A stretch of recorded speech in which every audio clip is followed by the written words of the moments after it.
I just wanted to produce a short video introducing the concept of the divine council. A subsequent video will get into this a little bit more with the divine council worldview, which focuses a lot on Deuteronomy 32. You're going to have to be familiar with the divine council and, again, the worldview of biblical theology associated with it. Because, again, I'm not going to be stopping to explain everything, explain this concept and what stems from it in my weekly sessions on Naked Bible Podcast. So it's going to really help if you have this in your head, you understand it, at least, again, to the brief extent that I presented it here, because I will build on it in those other weekly installments. So let's just jump in here briefly. We're going to start in Psalm 82. This is sort of the go-to passage for the divine council. We read in Psalm 82, we're in the ESV, God has taken his place in the divine council. In the midst of the gods, he holds judgment. Now notice that God is in blue. I've clicked on it in my software. That's why the column here is blue. Underneath the word translated in English, God, is the Hebrew word Elohim. Nothing unusual here. Elohim is a very common term for God. If we go, though, to the second half of the verse, in the midst of the gods he holds judgment. If we click on that and look and see what is in our Hebrew Bible, that is also the word Elohim. So 2 times you have the word Elohim in the same verse. The first occurrence has to be singular in translation because this verbal, it's a participle, has taken his place or taken his stand. It's singular, and so that requires the subject that goes with it to be translated singular. So God. But here, gods, that comes after the prepositional phrase in the midst of. You can't be in the midst of one. It requires a plural. Plus, if we look down in verse 6, where God, this is the same psalm, Psalm 82, verse 6 now, God is addressing the members of his divine council, the members of the heavenly host, and he says, I said, you are gods. Click there, again, Elohim. Sons is obviously plural, right here. Sons of the Most High, all of you. Again, it has to be plural. The second occurrence must be plural. There is nothing else it can be. And they're also not people. He says, nevertheless, like men, you shall die. And this isn't the normative thing that you would say to an Elohim. If we look here in Psalm 89, we see again that, the Elohim members of God's council, back here, called the sons of God, the sons of the Most High. The Elohim members of God's council are not people. They are not human beings. But incredibly, that's what you're going to hear and see in a lot of churches, study Bibles, commentaries, whatnot, especially if they're evangelical. They want to avoid the text at this point.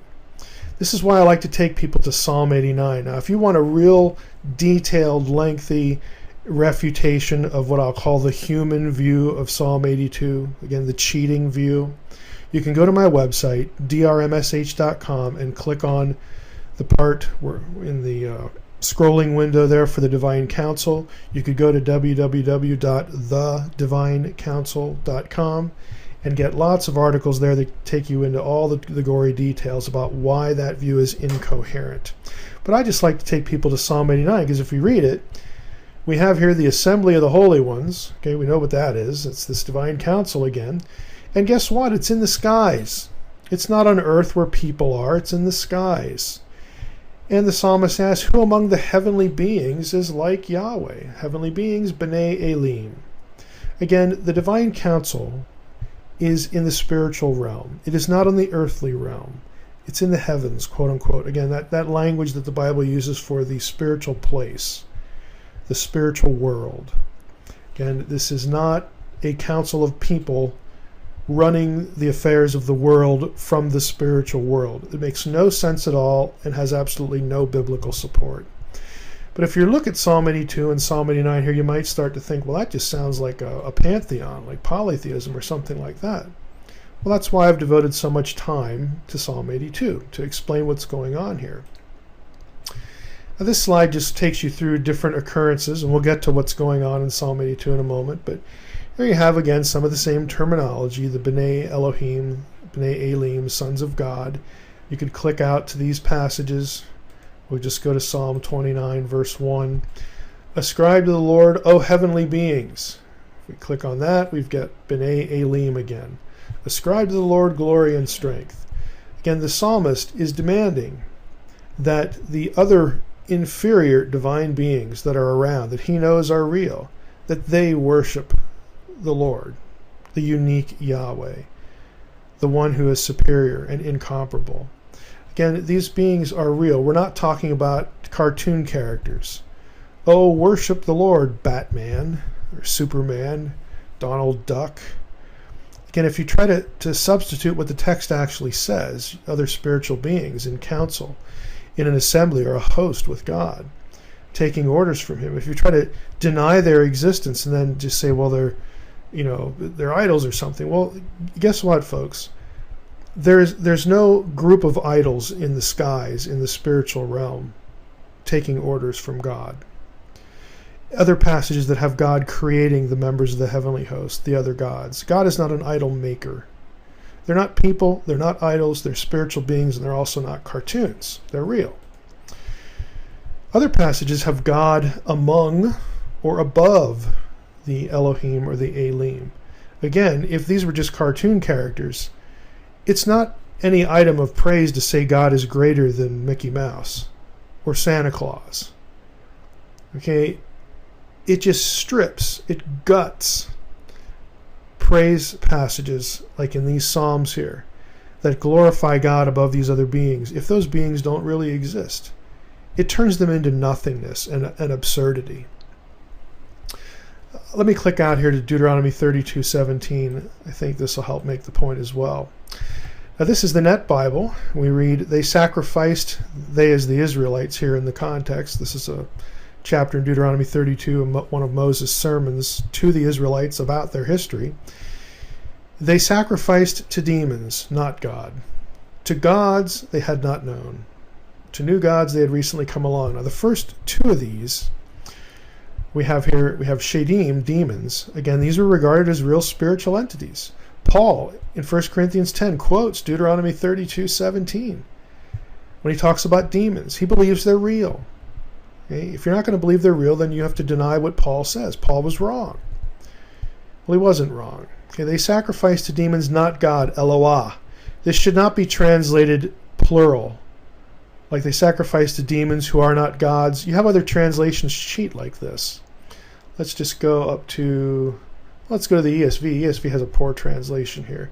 They sacrificed to demons that were no gods. If I click on this, we have Eloah, which is a singular noun. It is always singular. This is a cheating translation. Again, to get away from what the Hebrew text obviously says. So if we go back to the Net Bible does a great job with this. They sacrifice to demons, not God. There's the singular. That's what it should be. It's a singular noun. Eloah, it is always singular. Every word occurs in the Hebrew Bible, including here. So they sacrificed to demons, not God. To gods, this is also the word Elohim, they had not known. So it's very clear you have these demonic entities. Again, these Shadim is actually a term for like a guardian spirit. And we'll talk in our next video about why that word choice occurs here. But they're real spiritual entities that are hostile to God. Again, Paul referred to them as principalities and powers. If you don't believe they're real, well then you might as well just chuck your New Testament, or at least every place that talks about the spiritual world. Okay, we're not going to cheat like that here. What about the incomparability of Yahweh, the God of Israel? I mean, what about all these statements, Mike? There's none besides me. There's none like me. Well, guess what? They're all true. The phrases are not denials of the existence of other Elohim, though. They are statements of the incomparability of Yahweh. Yahweh is different in some way, actually several ways. He is species unique among the Elohim. There are none like him. He is alone in what he is. But how do we know that? Well, there are passages that talk about incomparability. The denial statements, in fact, occur in the same chapters as books that refer to other Elohim. Deuteronomy 4, Deuteronomy 32. We'd only need to look at Deuteronomy 32 because we just looked at verse 17 that has the gods as real spiritual entities. Well, those same passages have God saying things like, there's none beside me. It can't mean that the other ones don't exist. I actually like these two references in Isaiah and Zephaniah because the same denial phrases, there's none beside me and all that, are used elsewhere, namely these two passages where denial of existence just is not possible. Let's click out. You'll see what I mean. Here we have, go up here, get the context here. We have the Chaldeans. We're talking about Babylon. Okay, Babylon is being addressed, and you come down here to verse 8, and Isaiah says that this is the way Babylon talks about herself. Who say in your heart, I am, and there's no one besides me. Well, it can't mean that there are no other cities on the planet, can it? It must mean that Babylon is saying, I'm incomparable. Okay, the point of the phrasing is not the denial of the existence of what you're comparing yourself to. It's the fact that you think you're incomparable. Same thing with Zephaniah, except here it refers to Nineveh. Again, denial of existence just isn't possible in these passages. So how do we understand all this? What about monotheism?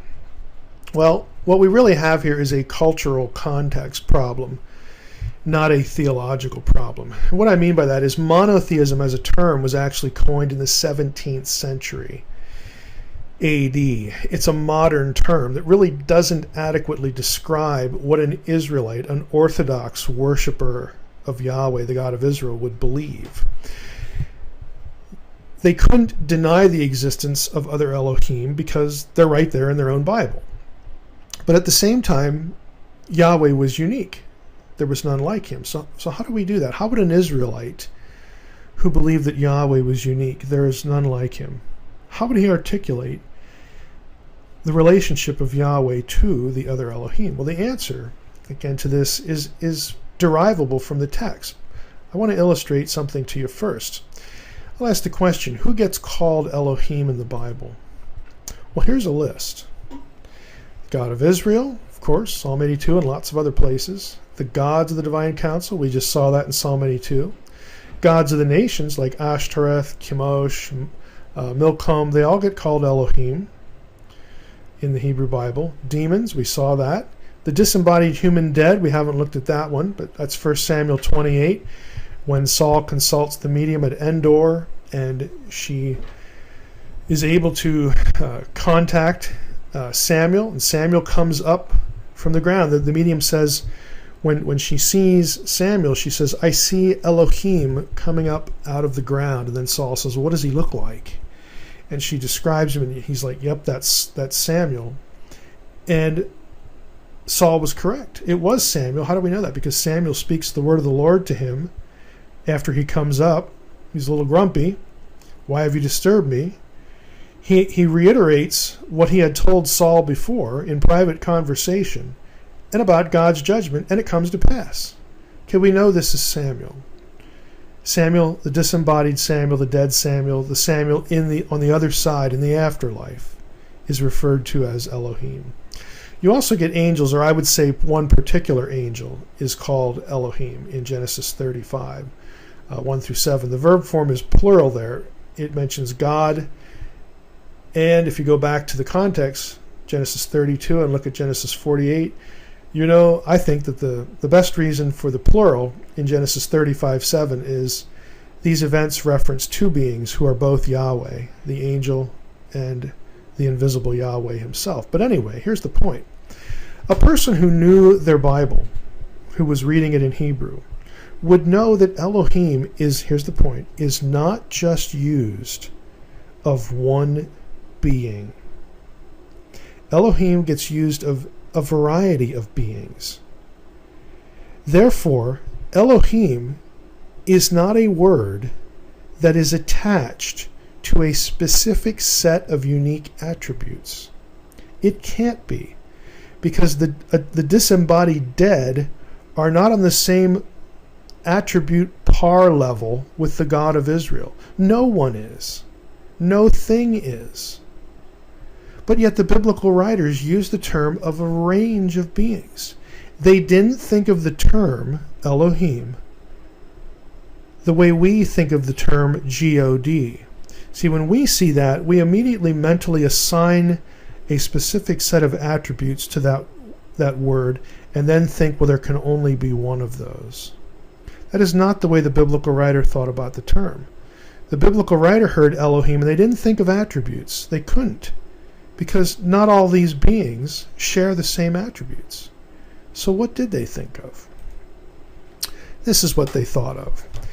Elohim is a term you would use of a being to describe where that being properly belongs. It is a term of residence. It is a realm-related term. So in the spiritual world, there are many Elohim. There's God, Yahweh, and the Godhead. They're demons, they're disembodied dead, they're angels, they're gods of the council. All spiritual beings occupy the same realm, what we call the spiritual world. If you get labeled as Elohim, it just says that's where you belong. That's your proper domain. Now, in that domain, Yahweh is unique. Yahweh is an Elohim, but no other Elohim is Yahweh. He is incomparable. This is what Elohim means to the biblical writer, in biblical theology. Again, you're going to have to get used to my stance on things like this. I don't care what tradition says. I don't care what theology books say.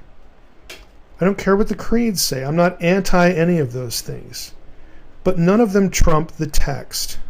The text is why we're here. The text is what's inspired. The text is what we look at. The text should be where we get our theology and nothing else. Now, let's talk a little bit about divine council hierarchy. We've got here, I use a pyramid shape, a nice triangle shape. We've got Yahweh at the top, again, the members of the Godhead. In this video, I'm not going to get into the Old Testament, how the Old Testament displays or gives glimpses of the Godhead. Again, you can read my blog for that kind of thing, and we'll hit it in other ways too. Sons of God is actually sort of a rank term. Okay, within the spiritual world, there is rank. All Elohim are over here, but there's Yahweh at the top, and then there's the sons of God, Malachim, what we think of as angels. This is actually a lower duty, a lower role. So they're all Elohim. But in terms of what they do and what they're responsible for, what their spheres of authority are for, what their jobs are, Malachim, angel, is basically just a job description. There is hierarchy when it comes to what they do. So the divine council is where the cosmos is directed. It's where God issues decrees and gets things done, gets things accomplished. The council is really, again, made of all divine beings, but in biblical theology, all the way back to Eden, all the way to Revelation, the divine council will also, it was originally intended to include believers. Okay? Again, in my book, The Unseen Realm, I devote a lot of space, a lot of pages to explaining this. That originally, where God lived, Eden, is where God worked. He has a home office, Eden, and that's where humans were. The idea originally was God to dwell among his created beings, both on earth, the ones on earth, humans, and his counsel with him. This is why we have plurals in Genesis 1:26. Let us create humankind in our image. God is speaking to his counsel, to his heavenly host. Hey, I want to create beings who are like me. You're already like me in some way. Again, we shared attributes and that sort of thing, because God shares attributes with us humans too. This is just standard theology, Christian theology. There are communicable attributes. Some attributes we don't have, but most of them we have in a small way. Well, God wants his divine family and his human family to be together, to live together, and to run his creation together. Okay, to help him run the cosmos. This was the original intent. And of course, we know about the fall and how it was ruined. But the rest of the story of the Bible is how to restore Eden. This is why the book of Revelation ends with Eden again. And all these descriptions in the New Testament about believers, as many as received him, to them he gave the authority to become the sons of God. Well, the language is not accidental. Being a child of God is to be a member of God's family, which by definition means being a member of God's business, okay? What God is doing. So the council will ultimately include glorified, divinized, or angelified, these are terms you read in the academic literature, believers. And everybody's going to have their duty. This whole notion about, heaven is going to be a place where we sit around on clouds and play harps. It's just nonsense. It's not biblical at all. What we'll be doing is helping God run the new Eden, which is the entire earth, and enjoying it as originally planned. We'll have lots to do, lots to see, lots to experience.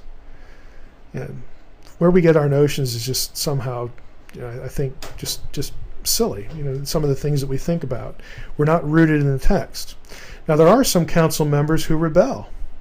We learn that from Deuteronomy 32, Psalm 82, of course, Genesis 3. We have a divine being there who's in rebellion to try to get rid of humanity by having humanity sin. Again, we know all this.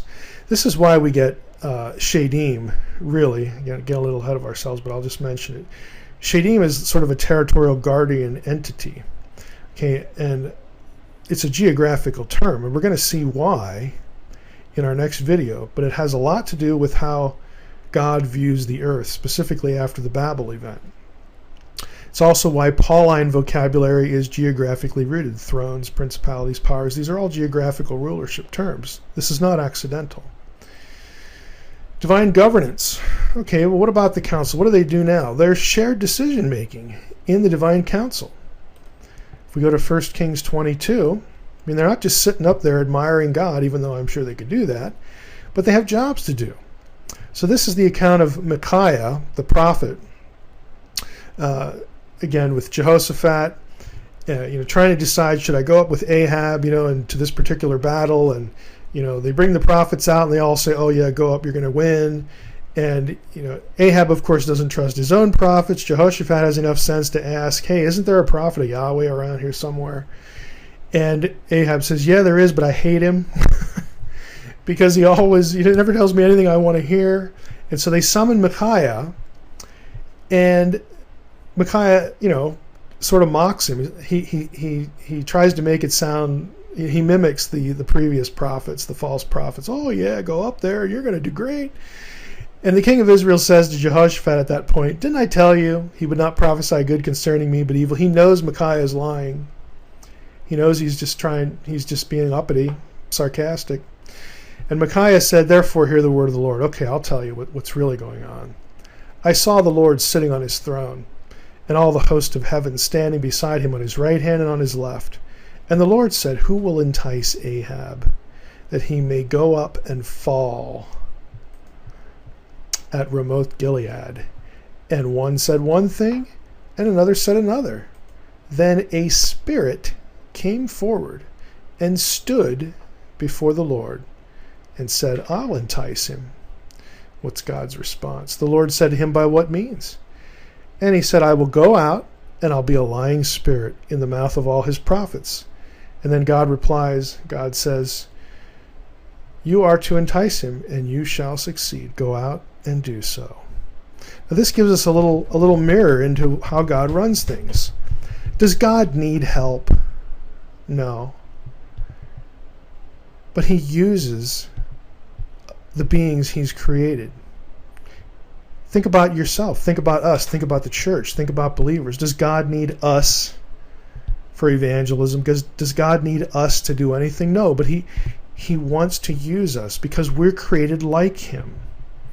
Again, this was the original intent, to work for God, work with God. It's not a question of need.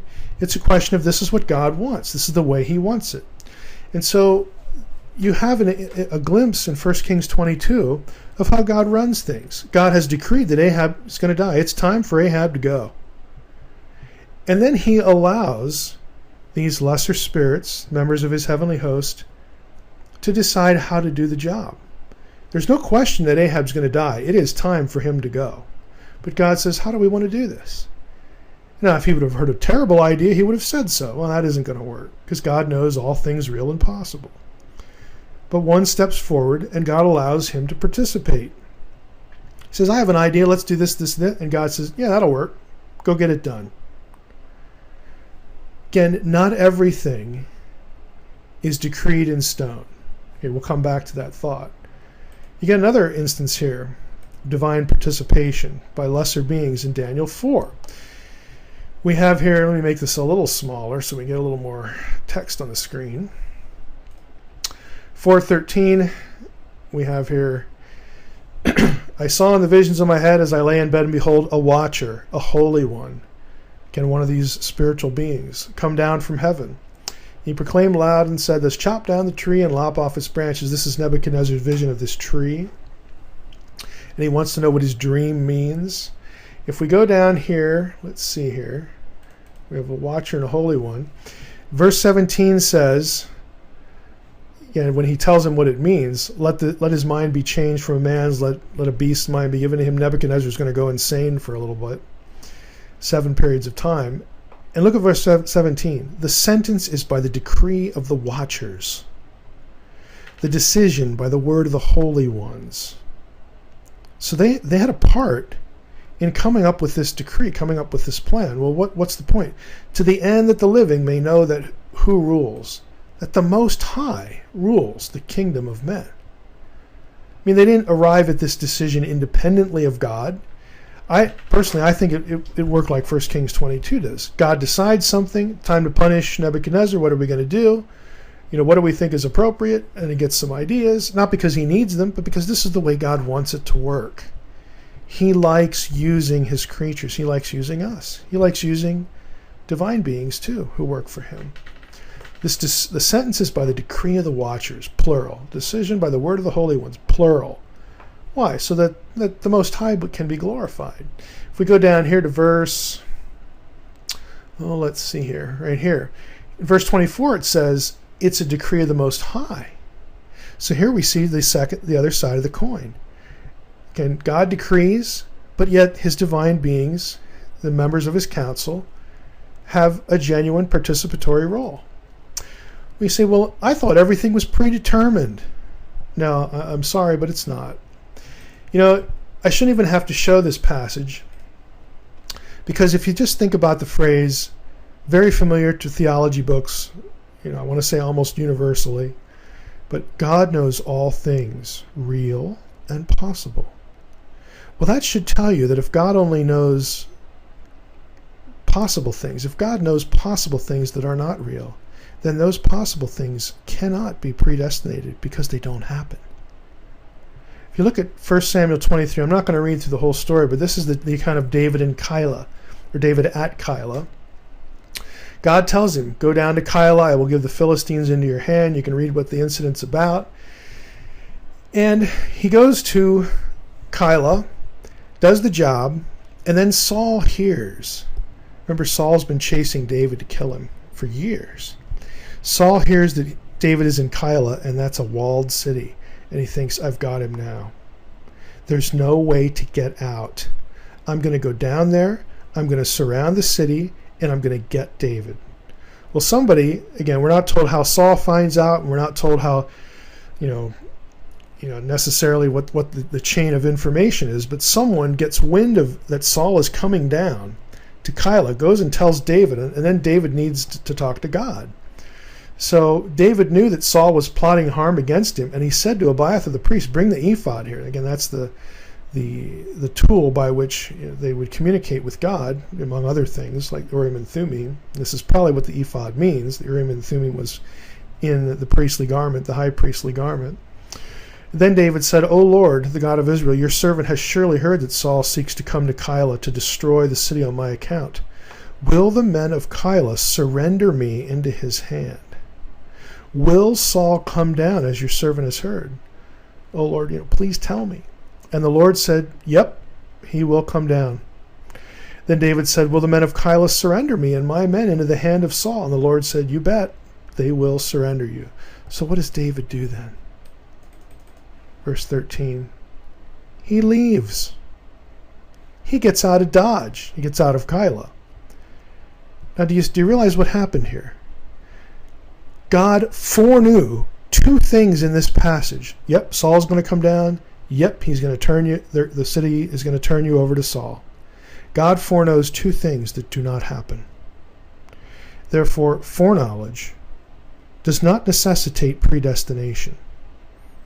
If God foreknows all things real and possible, only the things that actually happen were predestinated.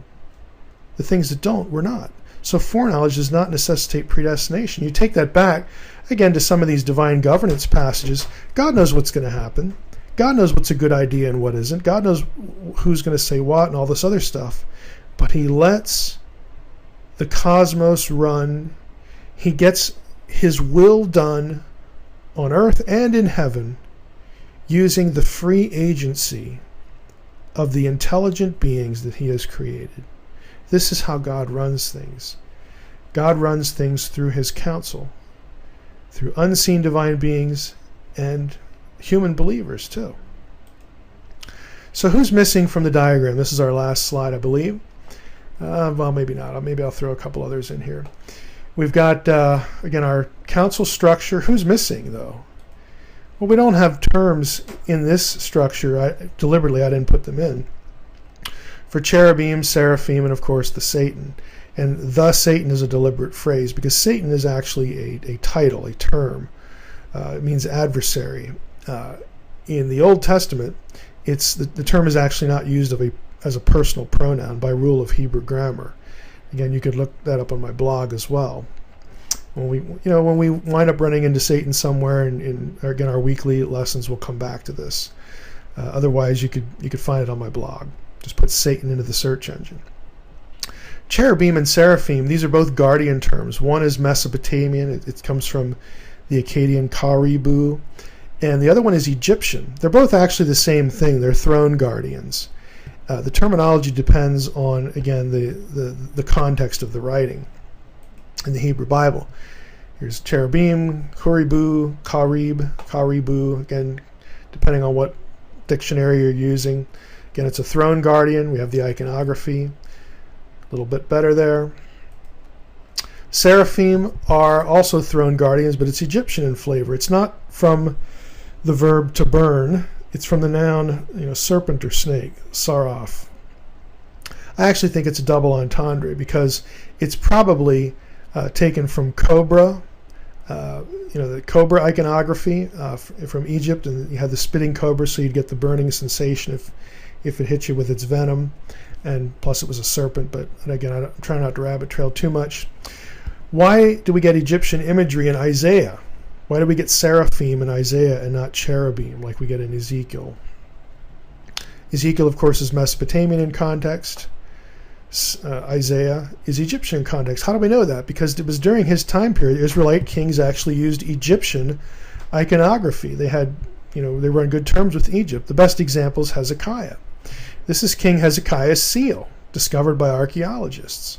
It's a very obvious, very well-known Egyptian symbol. It says Yehuda, Judah, and then we have Le, that's a lamed for to or belonging to. We've got Chazakyahu, Achaz Melech, Hezekiah of Ahaz. Ahaz was his father, the king, Melech, king. Again, they just used, there was a familiarity with Egyptian trappings, especially royalty, throne imagery, throne trappings. That's why we have seraphim in Isaiah 6. But anyway, that's a brief introduction to the Divine Council. I hope you'll move on to the Divine Council worldview video that's next. Now that we've had a brief overview introducing the Divine Council, the whole concept there, I want to take you into the Divine Council worldview. Again, this is basically just another term for biblical theology. Subtitle here, Cosmic Geography and Salvation's Plan in Biblical Theology.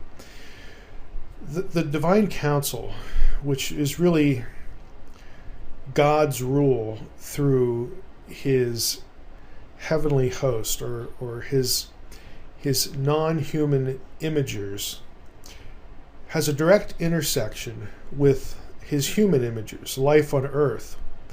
Again, the biblical story, as it were, is really about the restoration of God's rule on earth through his imagers, whether they be human or non-human, to restore Eden, to reenact, restore, whatever word you want to use, his original plan to live with his human creations, those who are like him, who image him, along with his invisible family, his spiritual family, his non-human divine family, to have us all as one family on earth, administering, stewarding the creation, which was at the beginning just a little slice of creation, just a little part of the globe.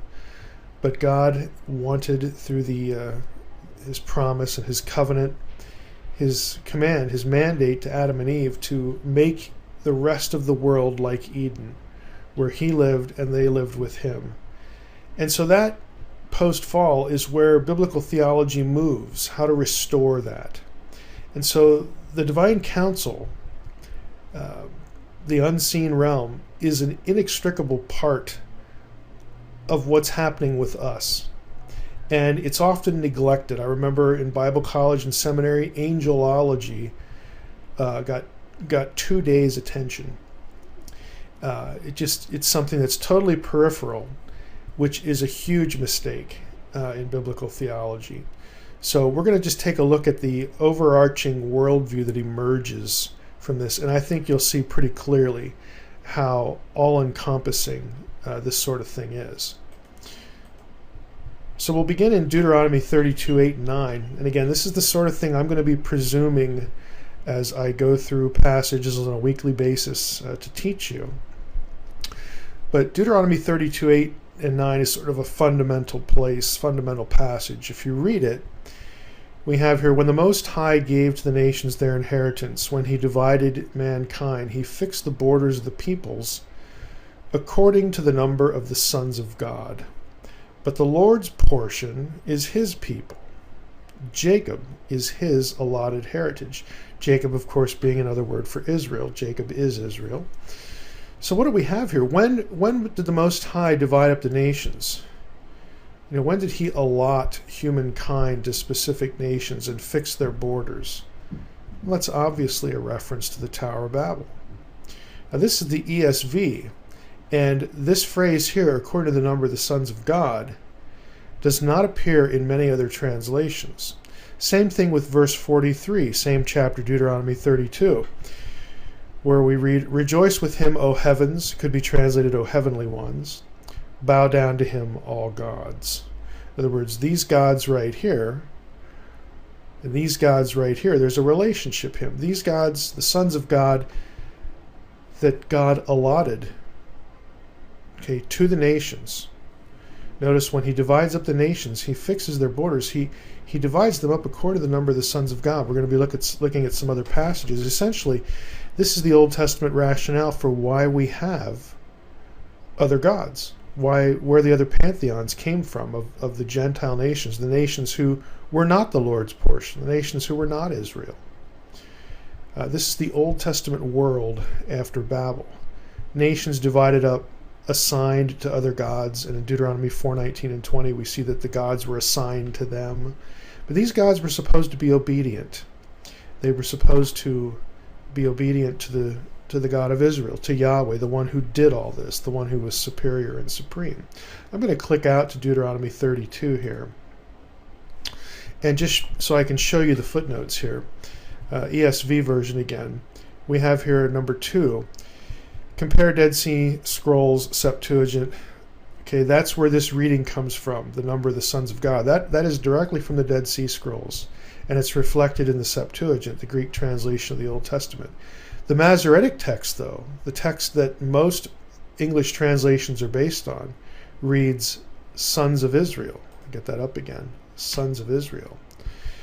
Now, it doesn't make any sense. If we're talking about the Babel event, when God divides up the nations, dividing them up according to the number of the sons of Israel, not only is that a textually inferior reading, again, the sons of God is the reading that comes from the Dead Sea Scrolls. Sons of Israel does not. It's much later. It's in the Masoretic text. But not only is it an inferior textual reading, and you can read all about it. I did a journal article for Dallas Seminary's journal on the text critical issues in this verse. But it's also illogical. Israel didn't exist at the time of Babel.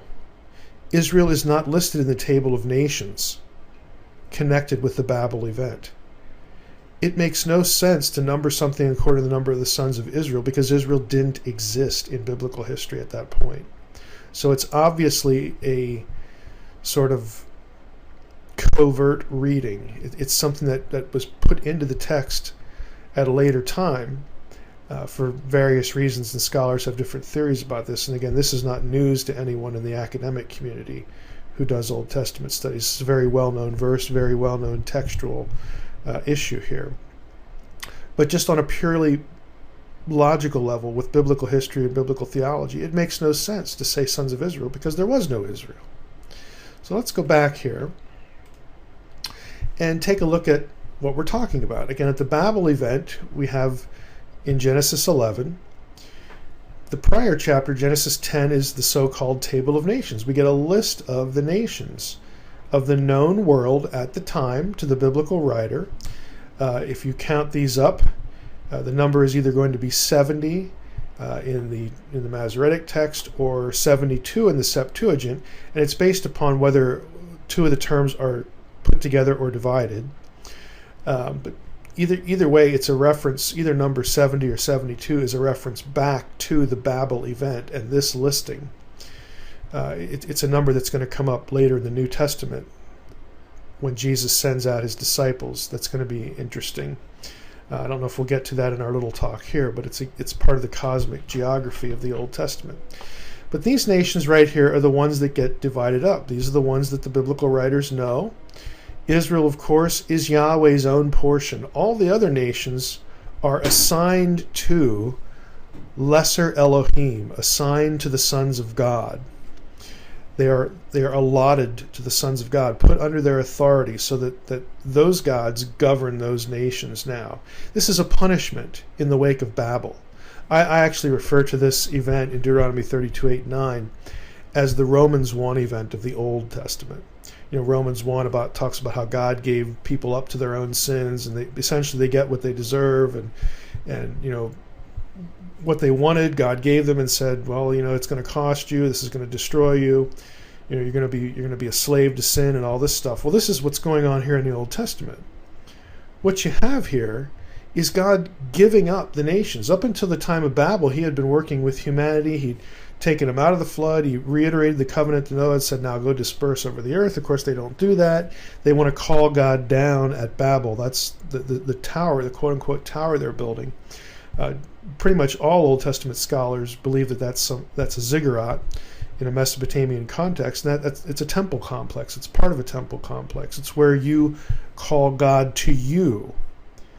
And God says, no, this isn't what I said. I said go and disperse the nations, because the whole program here is about spreading my good rule over the whole earth, restoring Eden, making the globe Edenic, being my people and doing this in obedience to me. But they don't. They rebel.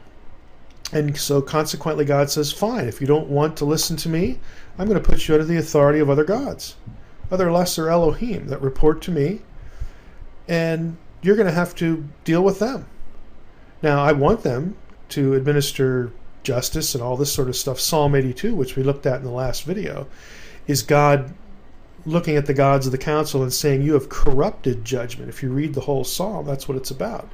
God is taking the Elohim of his council to task. And at the end of the psalmist says, rise up, O God, and reclaim the nations. Take the nations.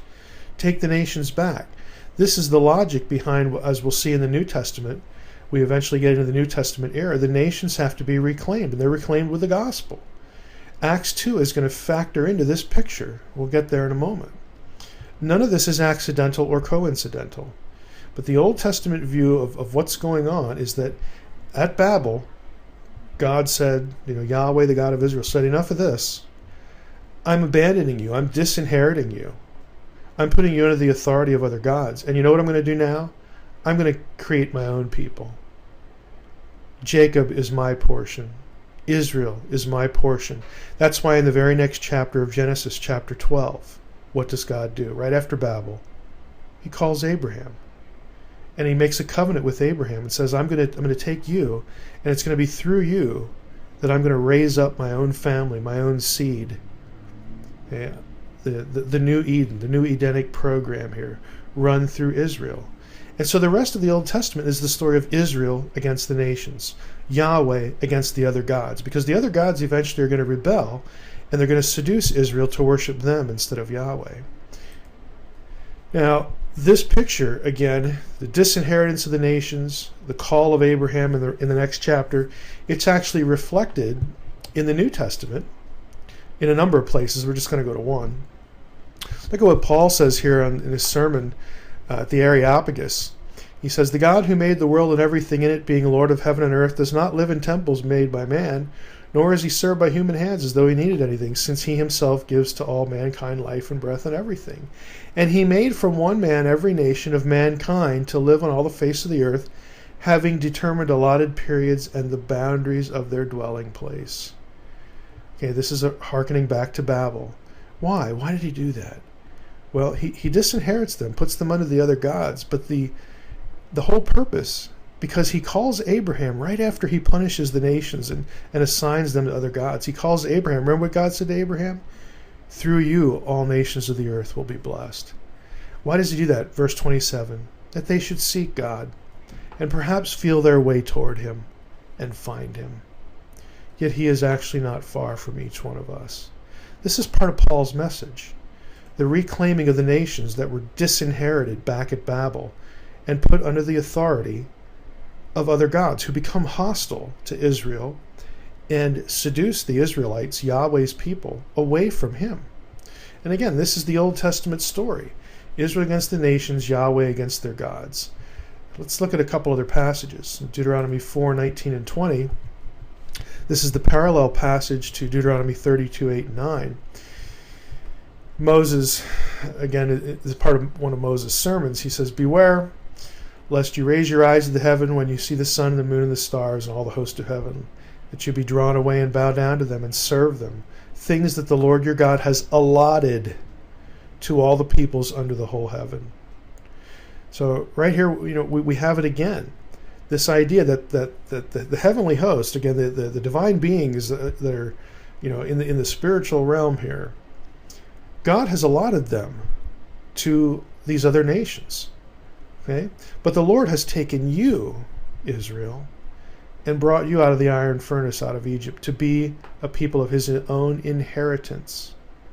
Remember back in Deuteronomy 32, 8, 9, Israel is Yahweh's portion, as you are this day. Let's take a look at another one. Now you got host of heaven language here. Back in Deuteronomy 32, 8, it was sons of God. Keep those phrases in mind. Host of heaven, sons of God. We get up to Deuteronomy 17, and we read this. "If there is found among you within any of your towns that the Lord your God is giving you, a man or woman who does what is evil in the sight of the Lord your God in transgressing his covenant, and has gone and served other gods and worshipped them, or the sun or the moon or any of the host of heaven, which I have forbidden." So here we are in chapter 17 now, tracking through Deuteronomy. These same gods that were allotted to the nations, the God of Israel says to his own people, Israel, you must not worship them. Okay, you must not worship them. I am the Lord your God. The Shema, Deuteronomy 6. The Lord our God is one. Okay, the Lord our God. Okay, the Lord our God is one. And we can talk about what one means. Again, it has interesting divine council connections, because ultimately the nations were supposed to be drawn back to the one God. Israel was the conduit through which that would happen. But again, those are subjects for another time. I'm trying to just give you a rough overview. Deuteronomy 29. Let's go there. We have here, if Israel, again, does evil, worships these other gods, and gets overthrown like Sodom and Gomorrah, all the nations will say, "Why has the Lord done this thus to his land? What caused the heat of his anger?" And then the people will say, "It is because they abandoned the covenant of the Lord, the God of their fathers, which he made with them, and when he brought them out of the land of Egypt." What'd they do? Well, they went and served other gods and worshipped them. Which gods? Gods whom they had not known, and whom he had not allotted to them. See, he allotted the other nations to other gods. Deuteronomy 32, 8, 9. But Israel was Yahweh's portion alone. he took them for himself, because he created them right after he disinherited the nations in Genesis 11 at Babel. Then he called Abraham and began his own people again, disinheriting everybody else.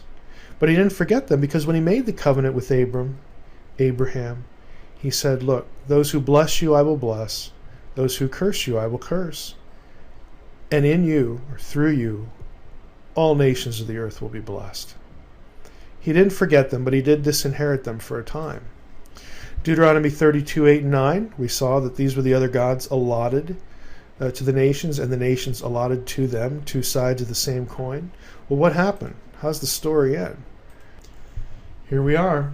Doesn't end well. They, the Israelites, sacrificed to demons, not God. We saw this verse in our earlier video about the divine council. They sacrificed to gods they had not known. Again, this is committing evil. This is what God warned them through Moses not to do in Deuteronomy 17.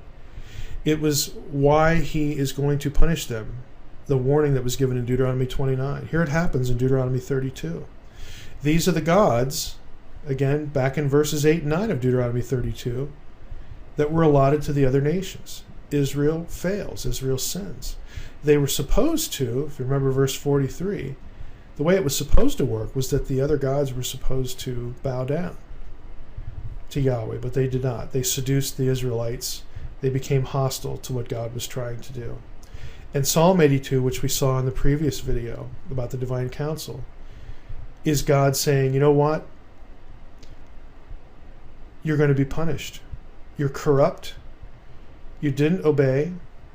You're going to die like men. Okay, you're going to die like a human does. I'm going to remove your immortality. Now, we know from other passages and other places in the Old Testament that vision of that happening is eschatological.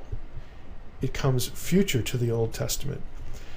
What we're going to see here in a moment is that the beginning of the undoing of the grip of the gods on the nations happens when Jesus shows up, and especially when he dies and rises again, and the gospel, at the Pentecost event, penetrates the nations, permeates the nations with the message about Jesus, of the Messiah. And that is the beginning of the advance of the kingdom of God and the diminishing, the undermining of all these other kingdoms, all these other controls that the gods have over the nations. Back into the Old Testament, though, this whole idea, again, that an Israelite, a biblical writer, looked at the world in such a way that Israel, the land promised to Abraham and his descendants, was holy ground. Okay, this was where Yahweh was to be worshipped. Yahweh owned this land. It's not that Yahweh doesn't own the earth. There's plenty of other passages like that. But there's this territorial sense that the nations around Israel are governed. They're under the authority of hostile gods, hostile divine entities. Now, God says, I'm going to deal with them. But for the time being, those gods are, in the mind of the biblical writer, real, and they're a threat, and they're serious. They are not to be worshipped. Okay, they are to be avoided. And so when you were not in Israel, when you were not in holy ground, you were somewhere else. You were in the domain of another. That, yes, the God of Israel had assigned that turf to one of these other divine beings. So we know, who's superior. But it's still a scary thing. It's still a threat. You're still on territory that was not promised to you by covenant with your God, with the God of Israel. This helps to explain a number of different passages. Let's go to 1 Samuel 26. When David, again, is fleeing from Saul, he winds up, in different parts of that whole episode, that whole fiasco, running from Saul and whatnot. In this particular passage, 1 Samuel 26, David, again, has come upon Saul and has spared his life.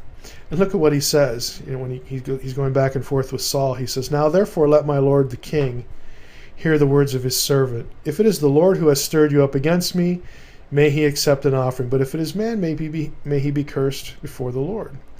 For they have driven me out this day, that I should have no share in the heritage, the inheritance of the Lord, saying, go serve other gods. Again, is David denying the omnipresence of God? No. What he's saying is, look, I'm no longer in Israel. You're chasing me all over the place. And there are times I get driven out beyond the boundaries of Yahweh's land, the land promised to us. And the people who are doing that say, go somewhere else and have another god, worship other gods. Again, it's this sort of consciousness that Israel is holy ground. Any other ground is not. Okay, it's under the dominion of another entity. 2 Kings 5:17. I won't click there, I'll just summarize this. This is one of my favorite stories. It's the story of Naaman the leper with Elisha. Remember, Naaman, he's from Syria. He's a captain, important military guy, works with the king there. But Syria is a foreign land, under foreign dominion, foreign gods. The god Ramon, in fact, as we learn in the passage. He has leprosy, and one of his little servant girls, who's a captive Israelite, says, hey, why don't you go over to Israel, and Elisha will heal you. I mean, we know this story. And so he does. He gets some of his men, he goes over there, and Elisha won't even meet with him. He says, through an intermediary, well, just go wash in the Jordan 7 times and you'll be clean. And Naaman gets mad, because it's like the Jordan, this little trickle. I mean, we have better rivers, where I come from. And he gets into an argument, and his servants, his men, say, look, if the prophet had told you to do some great thing, then you would have done it. Why don't you just go do it, see what happens? And so Naaman does, and sure enough, he's cured of his leprosy.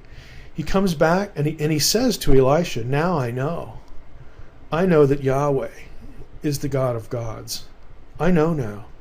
And so do we remember the story? We remember that much. That's what gets told in church and Sunday school, but it misses a detail. What does Naaman ask for from Elisha when he goes back? He asks Elisha, would it be okay if I fill up some bags of dirt? I want to take dirt back with me as much as my mules can carry. I want to take dirt with me because when I go back home, I'm an important guy, and I have to go into the temple of Ramon with the king, and the king's kind of old, and he leans on me, and we're not really told if Naaman has to sort of go through the motions with the king there, but he's got to take the king there and take care of him. It's part of his job. So he says to Elisha, would it be okay if I take dirt back with me?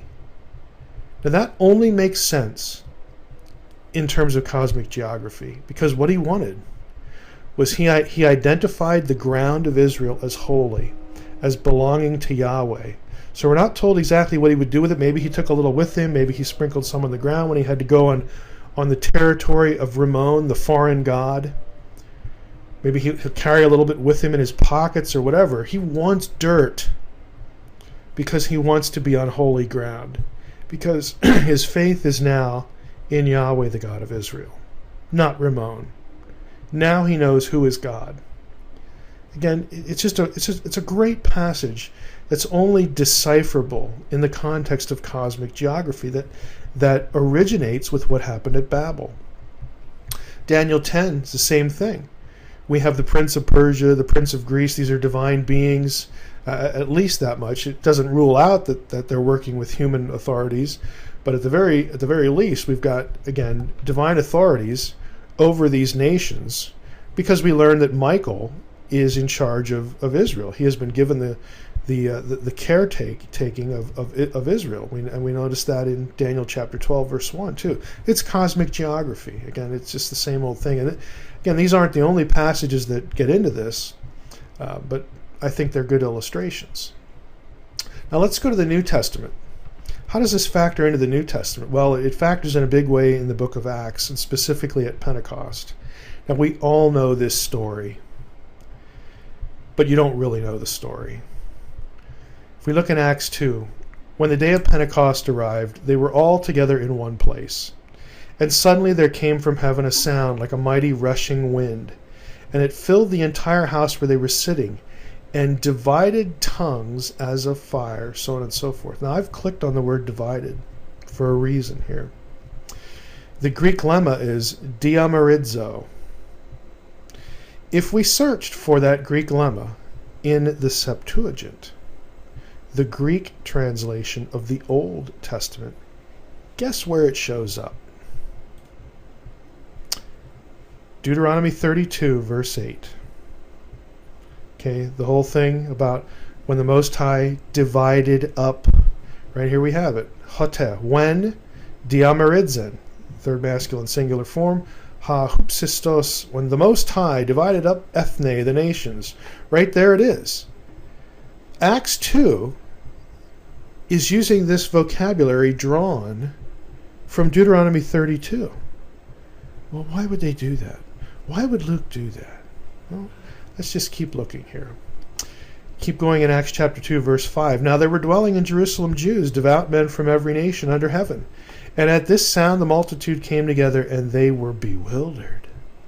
You know, when all this freaky stuff starts happening in Acts chapter 2, they're bewildered. Well, what's going on? Because each one was hearing them speak in his own language. Well, this time I've clicked on the word bewildered for a reason.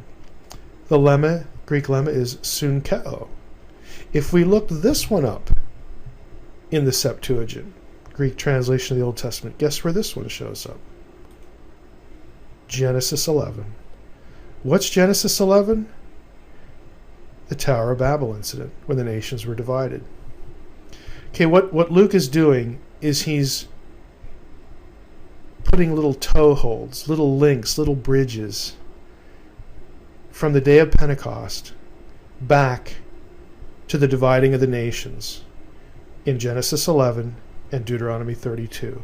He wants his readers to mentally go back to that event, because that event is the precursor, it is the backdrop, it is the framework for what happens in Acts chapter 2.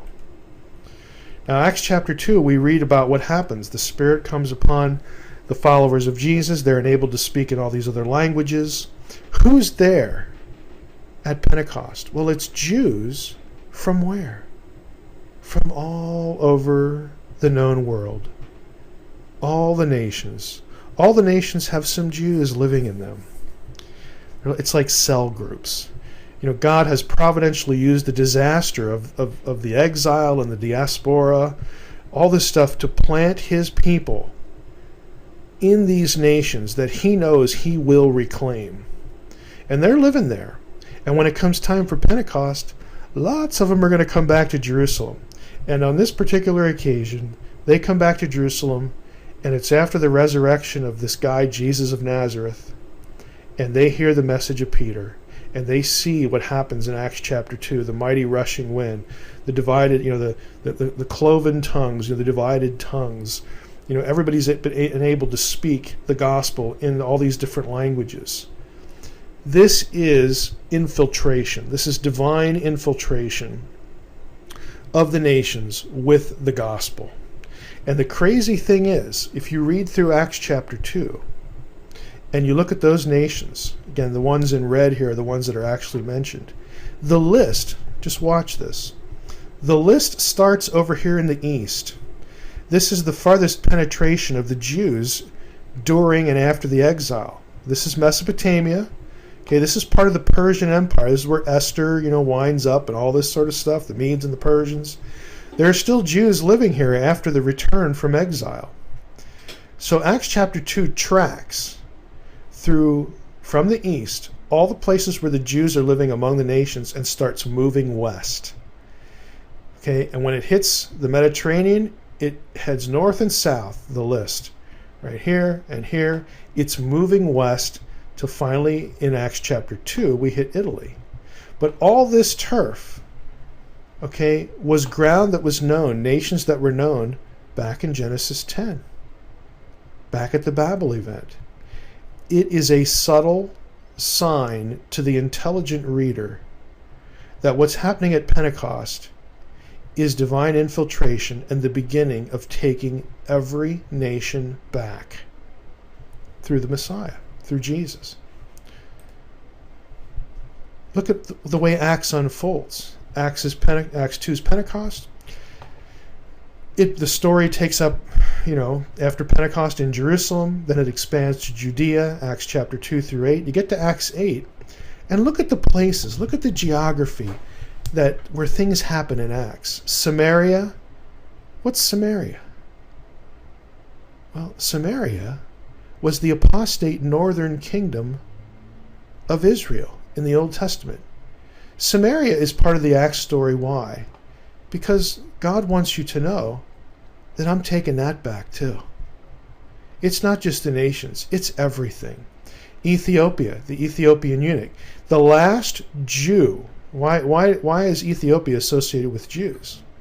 Because historically, it is. There were Jews who fled here in ancient times, fled the onslaught of Nebuchadnezzar, and even earlier. We know that there were significant Jewish colonies in Egypt and other parts of Africa, down into Ethiopia, Cush. And Cush, of course, is mentioned in the Table of Nations. So Cush doesn't get mentioned back here in Acts 2, but it gets picked off the list right here in Acts chapter 8. Lo and behold. Then what happens in Acts chapter 9? Paul's converted. Who's Paul? Paul is the apostle to who? To the Gentiles, to the nations. Jerusalem, Judea, and here we go. Everybody else. Paul is going to track through as many of these places, these nations, as he can. Okay, Acts chapter 9, in conjunction with the conversion of Paul, we have Damascus mentioned. Well, what's Damascus? Damascus is the northernmost point at which Abraham set foot back in Genesis 14. It is encompassed within the promises given to Abraham for the land. Remember when God said, hey, look, everywhere is, wherever your foot treads, that's what I'm going to give this land to you? When Abraham goes and chases the kings who kidnapped Lot back in Genesis 14, this is where he stops. Again, it's telegraphing a message. Everything that belongs to me, I am taking. And it all belongs to me, but it's systematic. To someone who knew their Old Testament, this isn't going to be missed. Cornelius, the first Gentile convert. The program is underway here. Missionary journeys, Acts 11 to 19, under Paul. What's he doing? Paul is driven by the concept, he reads in passages like Isaiah 66, of reclaiming the nations. It's called in the New Testament the fullness of the Gentiles. I have people in every nation.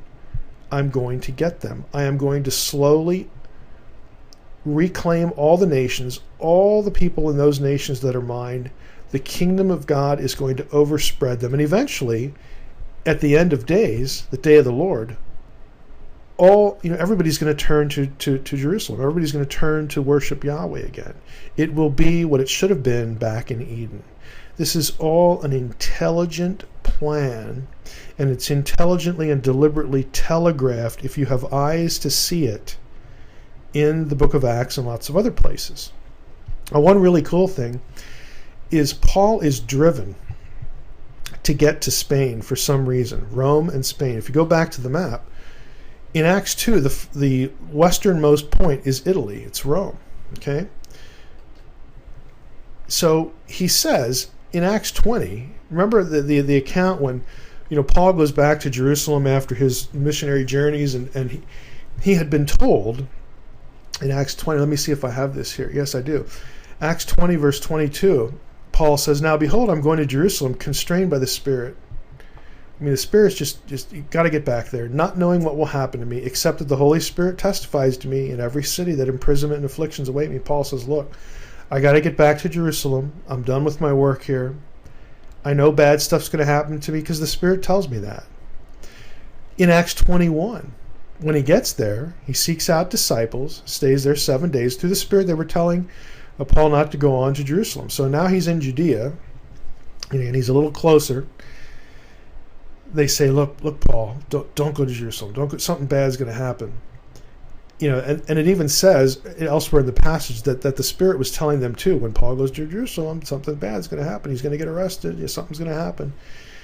While we were staying for many days, a prophet named Agabus came down from Judea, coming to us. He took Paul's belt, bound his own feet and hands, and says, thus says the Holy Spirit, this is how the Jews of Jerusalem will bind the man who owns this belt, and deliver him to the hand of the Gentiles. Even a prophet empowered by the Spirit says, Paul, if you go down there, you're going to be arrested, you're going to be taken, you're going to be captured. Well, Paul knows this. This is not news to him. Look at what he said earlier in Acts 19. This is prior to Acts 20, when Paul makes up his mind to go to Jerusalem. Look at what he says. Paul resolved in the Spirit to pass through Macedonia and Achaia and to go to Jerusalem. So as Paul is winding up his work, he's already got Jerusalem on his mind. And look at what he says. He says, after I've been there, I must also see Rome. Paul fully expected to get to Rome. Now, he doesn't know that his arrest in Jerusalem is going to be the means by which he gets to Rome.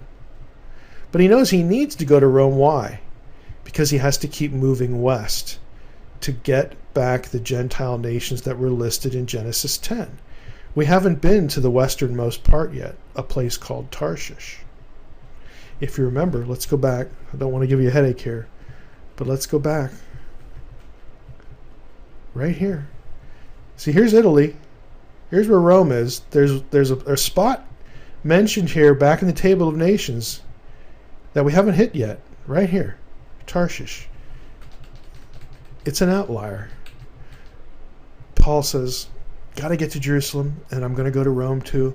And when he writes to the Romans, he gets arrested in 54. He's under Roman imprisonment. When he writes Romans, he's writing to them saying, hey, I'm going to see you guys. I'm on my way. I'm on trial. I'm going to go appeal to Caesar. I'm going to get to see you guys. Look at what he writes. Thus I make it my ambition to preach the gospel, not where Christ has already been named, lest I build on someone else's foundation. But now, since I no longer have any room for work in these regions, these places where I've done my business, I'm done there.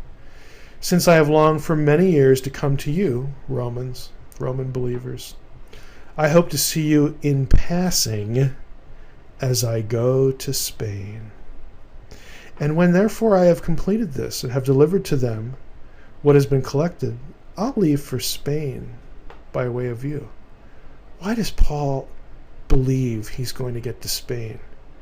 Why does Paul want to go there so bad? Why? Again, here's where Acts is going to end up. The journey back to Rome. Here's where he needs to go. Guess what? Guess where Tarshish is? Spain. This is why Paul wants to get there. Paul, in his mind, is living out, let's go back here, he is living out the fulfillment of passages like Isaiah 66, where God said, I'm going to reclaim the nations. Paul is fully conscious of the Old Testament worldview, that all these other places are under dominion. And the gospel needs to get to all of them to reclaim them for the God of Israel, who is incarnate in the Christ that he preaches. Paul is in serious trouble. He could end up with a death sentence. Eventually he does get one. But he is determined, I'm going to get to Rome, and it's going to work out, because I'm going to visit you guys in passing on my way to Spain, because I got to get there, because it's the last place on the list. And he's moving west. It's an intelligent plan. He knows what he's doing. He is fully cognizant of the Old Testament worldview. Look at his vocabulary for the powers of darkness. Now, Paul does use the word demons. We have Deuteronomy 32:8. But when the Most High divided the nations, divides them up under the number of the sons of God, and those sons of God become corrupt, and they seduce Israel. Deuteronomy 32:17, a few verses after the division of the nations is talked about.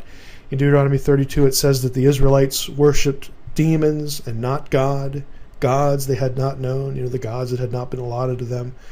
Paul does talk about demons, and the word there in Deuteronomy 32 is shadim, comes from shadu. It is a guardian entity. Why is that language used? Because the other gods guard their turf. They own it. Okay, they were given it, and they consider it their domain. That's why you have this language. And look at what Paul does. When Paul uses the word demons, he uses it in 1 Corinthians 10, where he's quoting Deuteronomy 32. It's not an accident. But the other vocabulary he uses, rulers, principalities, powers, or authorities, the exousia, powers, dunamis, dominions, lords, thrones, world rulers, except for dunamis, which I think occurs once. All of these other terms are terms of geographical rulership. Again, this is not an accident. Now, what's really cool about this, get it in your head. In the Old Testament worldview, God, the real God, Yahweh, the unique Yahweh, the one who is an Elohim, but no other Elohim is him. The one who chooses to surrender these nations, chooses to disinherit them, to throw them, give them what they want, punish them, put them under the authority of other gods, and then he takes Israel as his own in Deuteronomy 4, Deuteronomy 32. And the rest of the story is Israel against the nations, the gods against Yahweh. That's your Old Testament. And then we see what happens in Acts about this great reversal. Well, where does it end? Because we, as humans, back in Eden, in Genesis 1 and Genesis 2, and of course the garden scene, we were supposed to be part of this. Well, guess what? We are going to be part of it, and Revelation says that. And a lot of other passages that I have to skip for time. The whole concept in the New Testament of divine sonship includes ruling and reigning with Christ. Look at some of these passages in light of the Deuteronomy 32 worldview. Revelation 2, Jesus is speaking. Look at what he says. Nevertheless, hold fast to what you have until I come. And the one who conquers and who keeps my works until the end, I will give him authority over the nations. Now catch this.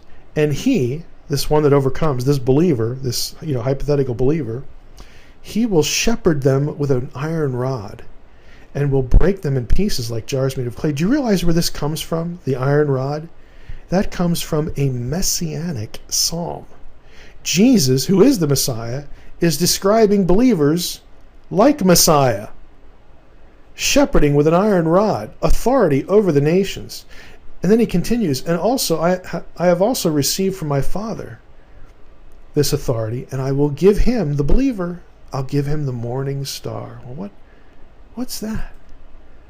Well, the morning star language in Revelation 2:28 is messianic as well. It refers to a divine being. Divine beings were referred to as stars. Job 38:7, the sons of God are called the stars of God, and other passages. But this one here, the morning star language associated with the Messiah, with Jesus is the speaker, harkens back to Numbers 24:17. The star language associated with the Messiah. A star will go out from Jacob, and a scepter will rise from Israel. Notice that the star doesn't rise over Jacob. Jacob isn't territory. Jacob is Israel. But this passage is not quoted in the birth story of Jesus by the Magi. That is not what it refers to. This is not about the Star of Bethlehem, where it identifies the place where Messiah is born. This says a star will go out from Jacob. It refers to a person who will come from Israel and have a scepter. Scepter will rise from Israel. It refers to a person, it refers to the Messiah. Later in the book of Revelation, we have morning star language again. Jesus refers to his messianic standing in the same language. I am the root and the descendant of David. I am the bright morning star. Well, he just said in Revelation 2 that he will give the morning star to believers. And he quoted Psalm 2 about believers ruling with a rod of iron the way Messiah does, the way Messiah is supposed to. Do you realize what's happening here? Jesus himself is connecting us, believers, with him and with his right to reign. Who? The nations who were disinherited. Revelation 3. Behold, I stand at the door and knock. If anyone hears my voice and opens the door, indeed I will come into him and dine with him, and he with me. We know that part. We know that part. We got nice pictures of it. Of course, we skip verse 21, which is very unfortunate. The one who conquers. I will grant to him to sit down with me on my throne, as I also have conquered and sat down with my Father on his throne. We're not going to be floating on clouds, playing harps, and having a jam session around the throne of God. That is not what heaven is. Heaven is dominion over a global Eden. We rule it, we enjoy it as was originally intended, and there is no more threat of evil.